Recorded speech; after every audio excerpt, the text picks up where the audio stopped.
In this video, we're going to show you how you can upgrade your chick feeder to go from this very consistently dirty and always empty chick feeder and upgrade it to something really clean, really efficient, and really easy to use. Let's get into it.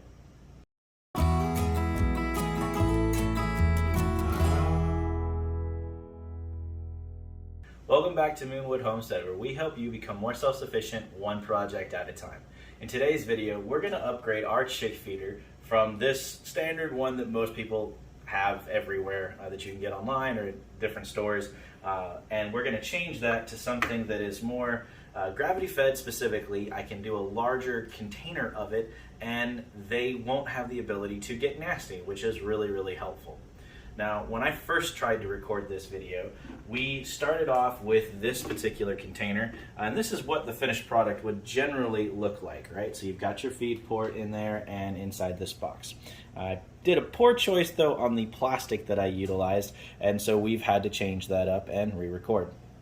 So the first question to ask yourself is, what do you need for this project? Really, really simple. The first thing is the feed ports. These I got right offline, right off of Amazon. I'll have a link in our description for those that you guys can snag, so definitely check those out. There's a number of different ones. I like these specifically for the chick level ports because it comes with a couple of different kinds. So in this combo, it's going to give you a small, a large, and an additional one of each. So technically there's 4 total ports, each with 2 individual ports. It's also going to give you a blocker for each one. So if you don't want to have all of them available, you can just plug it in. This also means if you have this open to an open air area, you can come at night and just plug this up instead of having to try to use cups or cans or other things like you would typically do with some of the other auto style feeders that are out there. So this was really nice and one of the reasons I wanted to get it. So as far as the process goes to install this, you need any kind of rectangular, usually plastic, whatever you can come up with. You can use cardboard boxes, you could use really anything you can get a hold of.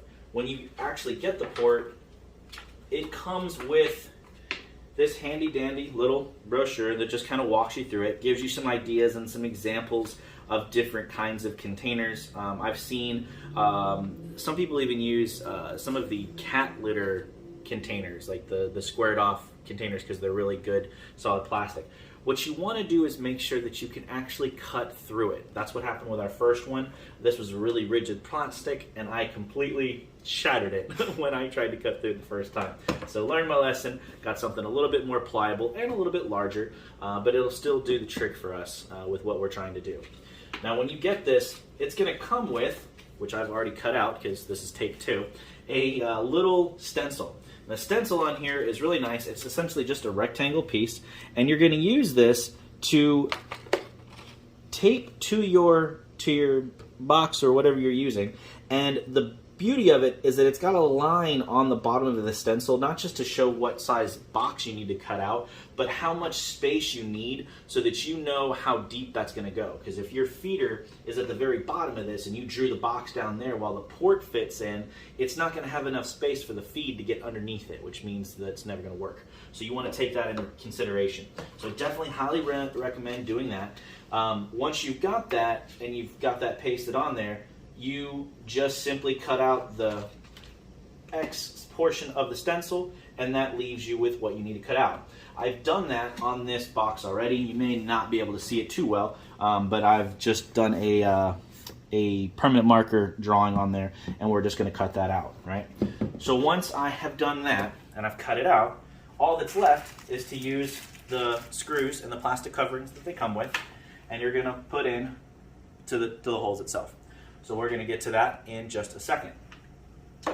To cut that hole, if you don't have something like a hole saw, which is what I'm going to use for this, just to make it real smooth and easy for me, just make sure that the hole saw size is smaller than the actual square, otherwise you're going to have problems. Use the largest size pre-drill bit that you can get. This is what I would have if I didn't have a hole saw, and to give you something to start with. And then you can use a really good blade or a sharp pair of shears or something like that to finish cutting it out and make sure that it's smooth. I'd also recommend, if you're able to use a file and file out the edge of it just so that it's nice. There's no extra shavings that are coming off and getting into the feed, and you know that it's nice and snug. So I'm going to work on that right now and then be right back with you.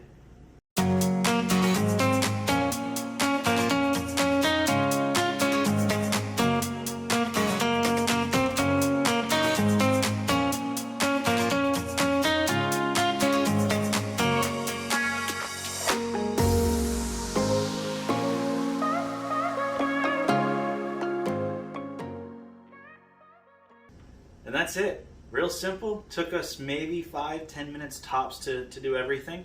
Make sure when you go to cut out everything on whatever apparatus you're using that you've got something good and sharp, but obviously be careful with that.